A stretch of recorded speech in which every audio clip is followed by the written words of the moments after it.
শরবত রেডি করে রাখতেছি। অল্প পানিতে শরবতটা রেডি করে ফ্রিজে রেখে দেব। এখানে দিয়ে দিচ্ছি শুকনো ভুসি, চিনি আছে কিন্তু আমি আখের গুড়টা ইউজ করতেছি, কারণ চিনি থেকে এটা বেটার।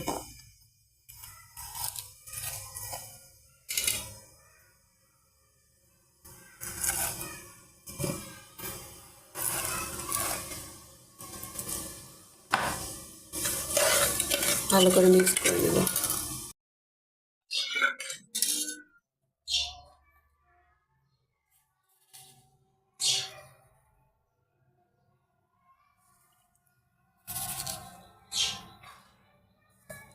ট্যাংটা ম্যাঙ্গো ফ্লেভার আনছে, এই জন্য কালারটা খুব একটা আসে না।